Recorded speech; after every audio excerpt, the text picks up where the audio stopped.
Como si no tuvieran que ver nada con los escándalos de corrupción que han puesto a los últimos presidentes peruanos y otros políticos en procesos judiciales, el gran empresariado peruano, agrupado en la Confederación Nacional de Instituciones Empresariales Privadas del Perú, la CONFIEP, ha salido a exigir al gobierno que ejecute su agenda país pro bolsillo, como si eso no agudizara más la crisis. Por ejemplo, el Club de la Construcción, integrado por las principales constructoras peruanas como Graña y Montero, que con Odebrecht, OAS y otras empresas brasileñas integraron consorcios para la obra pública, pagaron sobornos. Sabían de las coimas y además ponían su parte. Parece que creyeran que no tienen responsabilidad alguna en la crisis de régimen partido-empresa que nos gobierna desde hace años. Y así, la CONFIEP pide que se ejecute el cuestionado proyecto minero Tía María y que se extienda el régimen de subsidios a los agroexportadores, entre otras medidas que solo le aseguran más ganancias. No importa que se encienda nuevamente el Valle del Tambo en Arequipa o que se siga cargando en los hombros de la gente del campo las utilidades de los señores del agro. Esa clase empresarial que piensa más en la quincena que en la historia del Perú es incapaz de conducir al país a algo que se llame desarrollo y se limita a chantajear al presidente de turno con el sanbenito de ¿me haces caso o no invierto ni un dólar? El presidente Martín Vizcarra, aislado como está, sin partido ni muchos aliados, no tiene otra que aceptar. Sobre este tema vamos a conversar con Salomón Lerner, otro tipo de empresario, exitoso en los negocios sin duda, pero de izquierdas, algo que no es muy común en estos tiempos. Salomón es ingeniero y desde su juventud tuvo un gran olfato comercial. Empezó a fines de los 70 con exportación de harina de pescado, algodón y textiles, hasta realizar en las décadas posteriores diversas inversiones y negocios. Ha desarrollado también una interesante carrera política que lo llevó a ser el primer ministro de la Gran Transformación en 2011, hasta que Ollantumala traicionó a los millones de votantes que creyeron que era el líder del cambio. Bienvenido, Salomón, a Disidentes.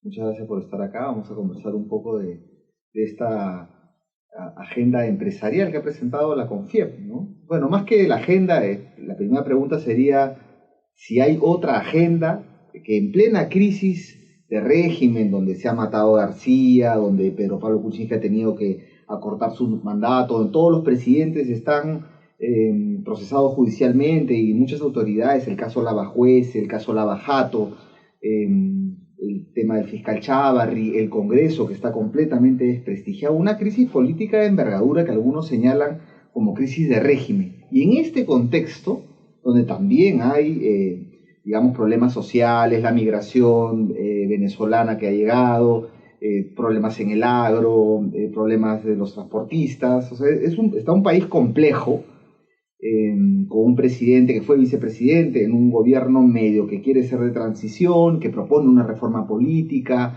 que también hay una reforma judicial después de los audios de la vergüenza. En medio de eso, la CONFIEP sale a decir, bueno, vamos a presentar una agenda país, como si eso solucionara la crisis, y cuando uno ve la agenda país es una agenda completamente pro bolsillo, que llamo así, pensada en la quincena, en me aseguras mi ganancia, y además, si no, no meto un dólar, como un chantaje, y llena de propuestas tipo APP, para todas las asociaciones público-privadas, APP, sin tomar en cuenta que estamos ahorita viendo todo el escándalo de APPs corruptas, que han pagado sobornos, y que además como si no tuvieran nada que ver, ¿no? Pues está el Club de la Construcción, el sector empresarial también, ese gran sector empresarial también supo de los sobornos, muchos de ellos, ¿no?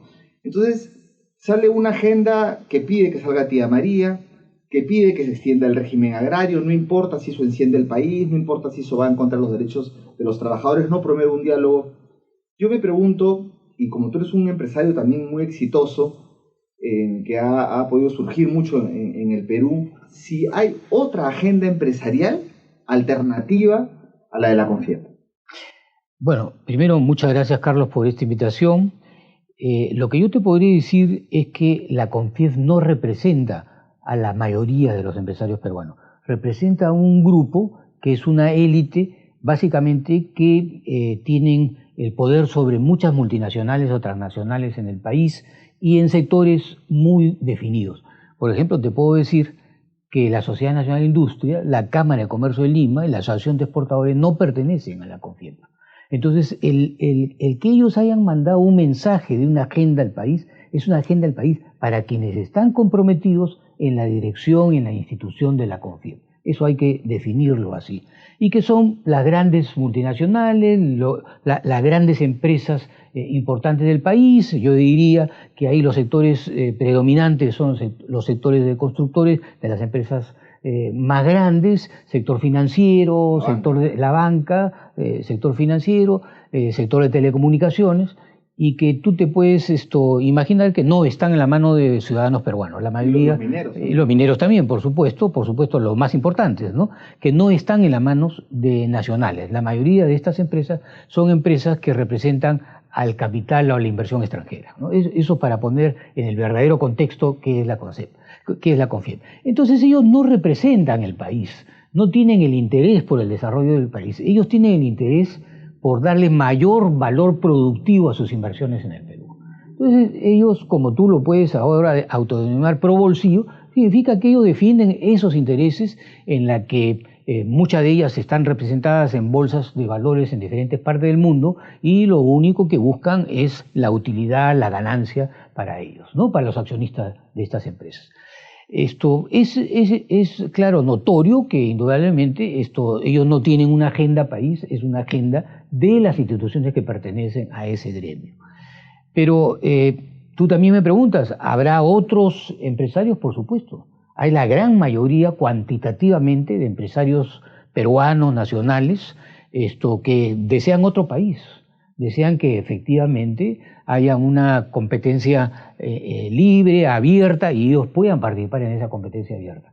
Pero cuando a ellos se les cierran los caminos a que puedan ellos desempeñarse libremente, definitivamente están siendo alejados de ese mercado competitivo. Y si hay empresarios en sectores muy importantes del país, sectores textiles, de confecciones, sector calzado, sector maderero, ¿no? Sectores de importaciones de insumo que compiten contra las grandes cadenas productivas de importaciones en el Perú, que todos ellos indudablemente tienen otra agenda diferente al país. ¿Y cuál sería esta otra agenda? Lo primero que te diría es que hoy día, ante un mundo que se ha vuelto más proteccionista, es también una agenda un poco proteccionismo a los intereses de los productores nacionales, ¿no? Vamos a poner el caso, ¿no? Es muy difícil que los sectores confeccionistas, los sectores textiles, puedan competir con las importaciones de dumping que vienen sobre todo de los asiáticos, ¿no? Entonces hay formas de proteger esa industria nacional que en un momento dado se trató de hacer. Por ejemplo, Colombia defiende los intereses de sus productores textiles poniendo un arancel de un precio alto, importante, para que no haya dumping de los productos que se están importando. Por ejemplo, te cuento cómo, por ejemplo, se pone $10 a un pantalón jean, a un blue jean, y ya no entran a $2 o $3 de dumping, ¿no? Y eso protege a la industria colombiana, ¿no? A la industria textil colombiana. Entonces creo que hay fórmulas en la cual tú no rompes toda esta imagen, esta cristalería de libre competencia, de la libertad de empresas, poniendo cierto tipo de restricciones de aranceles o para arancelarias, medidas para arancelarias, para evitar este tipo de acogotamiento y de destrucción de la industria nacional. Y eso es lo que está pasando en el Perú, ¿no? Está destruyéndose la industria nacional textil, se está destruyendo la industria maderera, sobre todo de muebles, ¿no? La industria del calzado, que no puede competir hoy día con las industrias asiáticas, específicamente, que vienen desde puertos como Panamá, que son puertos libres, en donde se importan, cambiando, digamos, el origen de esas importaciones, ¿no? Entonces, sí hay una agenda, sí hay empresarios que hoy día tendrían otra actitud diferente a las medidas hoy día de esa libertad, que yo le llamaría libertinaje, de que no haya los medios regulatorios para poder haber una competencia realmente importante en el país, ¿no? Claro, pero también un sector empresarial alternativo a la CONFIEP, que además de, digamos, claro, entrar a cuestionar temas de libre comercio y lo que has señalado, que también le apueste por el agro del consumo interno, que no esté buscando subsidios, que entienda además el momento político en el que está en el Perú y que diga, bueno, acá estamos en una crisis de régimen político, de un régimen político, partido, empresa que nos ha gobernado los últimos años y que sigue gobernando, pero que está en crisis, que todos ellos están metidos en el problema Lavajato, muchos de ellos, digamos, y además que tiene todo este problema político que parece no resolverse, con este tsunami que se ha llevado a las principales fuerzas políticas, todas vinculadas, muchas de ellas vinculadas, han quedado pocos vivos, pocas fuerzas vivas, un empresariado que al mismo tiempo que diga, oye, vamos a revisar el tema del libre comercio, discutamos el tema constitucional, discutamos el rol del Estado, pueda al mismo tiempo tener un diálogo con otros sujetos, tipo gremios, organizaciones sociales, pequeños productores, también comunidades afectadas por la minería, que no diga, voy a imponer, tía María, los proyectos mineros del que vamos a conversar en un ratito, sino que también entienda políticamente el país y que además pueda formar parte de un bloque nacional por la transformación del país. Sí, mira, hemos hablado de algunos sectores. No hemos mencionado, por ejemplo, un sector muy importante que da un valor muy importante al Producto Bruto Interno del país, que es el sector agropecuario, ¿no? Agroindustrial, en donde los productores nacionales, indudablemente, se ven afectados por la importación, ¿no? De ciertos productos que hacen una competencia desleal frente a ellos, ¿no? Por ejemplo, ese tratado de libre comercio con Guatemala por el azúcar, ¿no? Esto definitivamente está afectando los intereses de los productores nacionales. O régimen de importación de arroz, que también afecta a los productores nacionales. Entonces, también hay otros sectores de empresarios peruanos, de empresarios nacionales, que sí estoy seguro que van a discutir TLCs, que sí van a discutir programas arancelarios, sí van a discutir falta de crédito interno en el país para poder desarrollar sus actividades, que sí van a discutir y van a plantear otras alternativas en el país para que las cosas se manejen a niveles importantes. ¿Por qué solamente subsidiar o darles todas las facilidades al sector minero?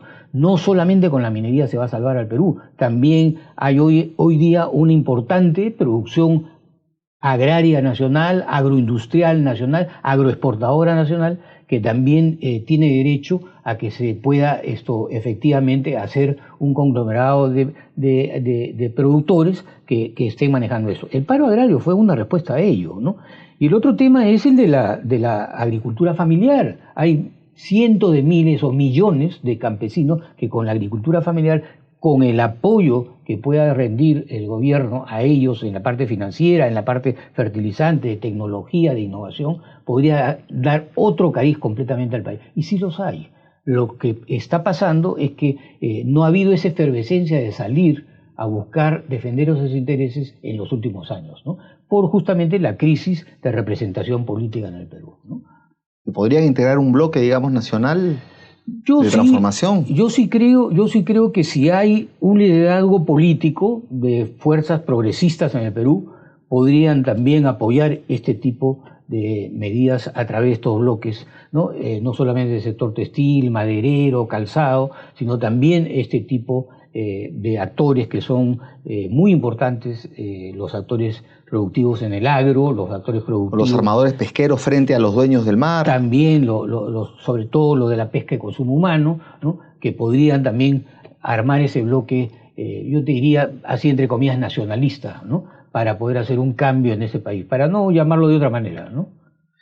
Claro, ¿y hay algún escenario, tú ves que esta crisis de régimen nos pone algún escenario, digamos, fértil, proclive para que este bloque, un bloque articulado con empresarios más, digamos, nacionalistas, puedan tener o convertirse en una, tú hablas de liderazgo, ¿no? Pero convertirse en una fuerza o una maquinaria electoralmente potente?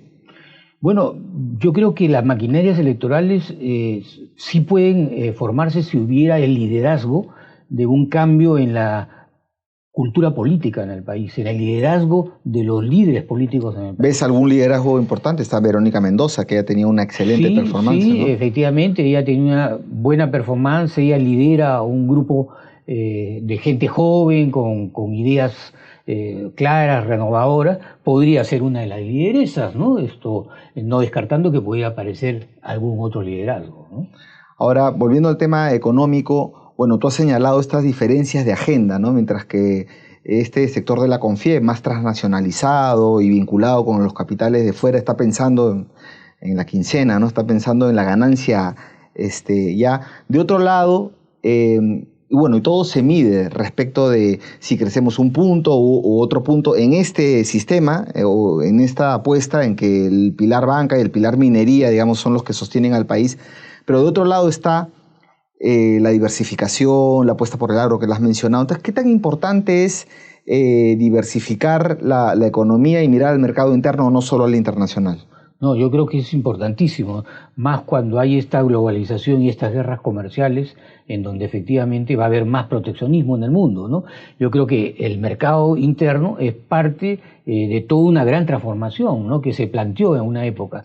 Y en eso, aquí la problemática está en que no hay infraestructura para justamente poder mirar hacia el mercado interno, ¿no? La potencialidad es nuestra en la selva con la madera, en la sierra con la planificación agraria familiar, con los productos originarios peruanos, con los productos que ya estamos produciendo para agroexportación, en fin, y en la costa con acuacultura, con pesca y consumo humano. Indudablemente hay una serie de variantes importantísimas de diversificación en el país. El asunto es que el gobierno no le presta atención, no le da los apoyos necesarios y solo está pensando que la minería va a salvar al Perú, ¿no? Precisamente el tema de Tía María, ¿no? Está en estos días nuevamente en escena. Este es un proyecto en el Valle del Tambo, en Arequipa, que ha sido muy problemático porque justo ahí hay más de 24.000, digamos, personas que están dedicadas al cultivo agrícola de consumo de toda esa zona del sur. Es como decir la despensa alimentaria de una gran zona del sur del país que definitivamente se va a ver afectada por este yacimiento de cobre que está ahí, que quiere explotar Sauder Perú. Y ya en el 2009 se intentó con García, ya se intentó en el 2014, 2015 con Ollantumala, ha habido muertos, ha habido muchos problemas. Yo siento que la agenda minera en el Perú desde las organizaciones afectadas o comunidades no es antiminera en general, ¿no? Porque tenemos en las Bahamas que el problema más será por el cumplimiento de acuerdos o en Espinar por un poco más de dinero para determinadas obras de desarrollo, digamos, es gente que quiere dialogar en mejores condiciones con la minería. Pero sí hay dos proyectos que son, y tú conoces muy bien eso, que son donde no se va a poder hacer minería desde mi punto de vista, que es Conga, de un lado, y que es Tía María, del otro. Entonces, ¿por qué insistir en Tía María? Bueno, creo que Tía María es mucho más complejo que Conga, inclusive, ¿no? Creo que lo que tú mencionas es que hay un grupo de agricultores muy importante que no solamente es para la despensa nacional de la producción de estos agricultores, sino también ellos ya han tomado iniciativas muy importantes de exportación de productos de esa zona al extranjero, ¿no? Entonces, sí creo que el problema del Valle de Tambo, en donde no se han dado las seguridades del caso de que no va a ser afectado, además comenzando el proyecto sin desalinización del agua, que era realmente afectarles lo que es vital para la agricultura, que es su agua, ¿no? Sauder planteaba prácticamente despojarlos del agua para que ellos puedan hacer agricultura. Entonces, eso ha estado planteado desde hace varios años atrás, completamente errado. Y hoy día la dificultad es que la agricultura ha ido desarrollando, ha ido avanzando en esa zona, y hoy día esa agricultura se pone en tela de juicio. Entonces va a ser sumamente complicado que pudiera haber ciertos arreglos, ciertos diálogos con esa población agrícola en el Valle de Tambo. Creo que indudablemente hay otras áreas en el país en donde no hay esta disyuntiva agro o minería, en donde tendrá que desarrollarse esa minería, ¿no?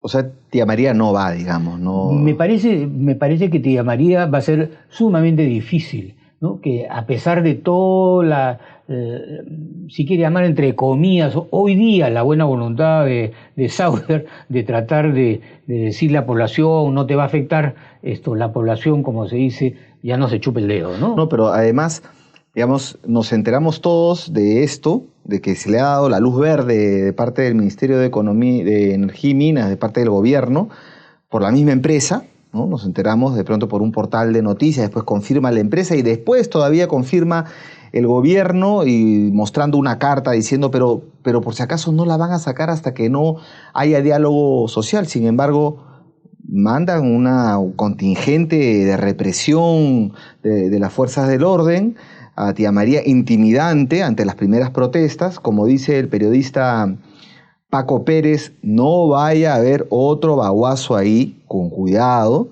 ¿no? Además en un momento complejo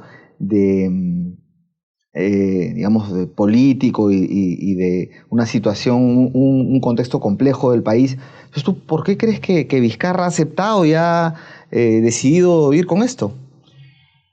Yo creo que el gobierno frente a la problemática Tía María no ha dado los pasos suficientes, ¿no? Sino simplemente ha esperado que se vayan venciendo el estudio de impacto ambiental que ellos habían logrado para pasar a la etapa de la construcción, y simplemente han dado el pase de la construcción no teniendo en consideración todas las reacciones de conflicto social que se iban a presentar. Ahora, indudablemente, ponen una cartita diciendo que no va a haber inicio de la construcción hasta que esto haya paz social, si se puede llamar así. Pero está con campaña publicitaria, con todo adelante. Sí, claro. No, es indudable que las intenciones es sacar adelante Tía María, ¿no? Y me parece que esto puede traer consecuencias de conflicto social graves para el país, ¿no? Además es un momento complejo para el propio Vizcarra, ¿no? Claro, no, definitivamente, ante todas estas circunstancias de la crisis política, la crisis económica que vive el país, ¿no? Esto hace, digamos, como echar más leña al fuego es peligroso, ¿no? Puede quemarse alguien y se puede quemar muy feamente, ¿no? Claro, porque justamente se señala ahí que Vizcarra, digamos, al no tener partido, al margen de su simpatía por la minería, porque sabemos que él es una persona que ha apostado por la minería cuando estaba en el gobierno regional de Moquegua, al margen de eso, digamos, la minería, él al no tener partido, al no tener mucha fuerza, al estar aislado, incluso los sectores progresistas no se le han sumado, en vez de, incluso la CGTP, en lugar de, ha tomado opciones, ¿no?, de apoyar una manifestación por la reforma política, ha salido a hacerle oposición, señalando es lo mismo, son neoliberales, la política de competitividad, entonces tampoco lo deja solo y se queda solo con la CONFIEP. Pero hay otro bloque de repente empresarial. Paco Durán establecía, ¿no?, los nuevos dueños del Perú y ubicaba a los grupos locales, regionales, emergentes que digamos, son más familiares. Esos grupos me parece que podrían también constituir una masa crítica empresarial para apoyar a Vizcarra, ¿o no da eso? Yo creo que hoy día los sectores empresariales en el Perú van a dar pasos de apoyo a Vizcarra, ¿no? Creo que hay una tendencia bastante fuerte entre esos sectores empresariales a solamente ver qué va a pasar una vez que termine el régimen de Vizcarra, ¿no? Yo creo que ya es poco el tiempo de lo que falta, poca la claridad del rumbo que va a tener en estos 24 o quizás menos meses ya de gobierno de Vizcarra, ¿no? Creo que yo diría de gobierno real 18 meses, no le quedan más, ¿no? Y ahí tú has visto, bueno, pues solamente para terminar el tema de Vizcarra, una pequeña precisión a lo interno más o menos adelantaste, que no tiene una agenda muy clara en el tema económico, lo estamos viendo que está siguiendo presiones de la CONFIEP, pero también en el tema político, social, ¿cómo estás viendo a Vizcarra en lo interno, digamos? Bueno, yo creo que lo político y todo el aspecto hoy día de la crisis judicial, de la crisis de corrupción, creo que no son estancos aislados, es todo un conjunto de cosas que están ocurriendo en el país, y creo que esto puede tener una repercusión muy fuerte en los resultados que quisiéramos todos ver en el 2021 en el país. Estas consecuencias es de que el Perú va a retroceder, hay, yo diría, ya un tipo de recesión, Crecer hoy día lo que ellos confiesan 3.4, seguramente 3 o 2.8, que es lo que realmente se va a crecer, significan que van a entrar al sector laboral 250 trabajadores el 20 y el 21, que no van a tener 250.000 empleos, ¿no? Que no van a tener a dónde ir, todavía con exiguos sueldos salariales por el asunto de los venezolanos en el país, ¿no? Claro, eso no pasa tampoco ni por reprimir la migración o... No. He mencionado que eso ha tenido una repercusión en el sueldo y en el salario, definitivamente, ¿no? Porque hay mayor cantidad de personas y más competitividad del punto de vista laboral, ¿no? Claro. Para conseguir un puesto de trabajo. Pero nada en contra de la migración, la solidaridad que hay que tener sobre otros inmigrantes que vienen al país, ¿no? Pero tampoco pasa por promover Tía María. Tía María no va a resolver el problema del empleo, por más que por ahí he visto unas cifras realmente que dicen que 1 millón de empleos directos e indirectos, y cuando hay cálculos que más bien señalan que el empleo que genera directo la gran minería es muy poco, y también el multiplicador es por 3, no es por 200 o 300, ¿no? Entonces, bueno, hemos visto a Vizcarra un poco en lo interno, y en lo internacional, ¿cómo lo ves? Bueno, tú sabes, estamos viviendo en América Latina todo el tema básicamente de dificultades en la parte comercial, ¿no?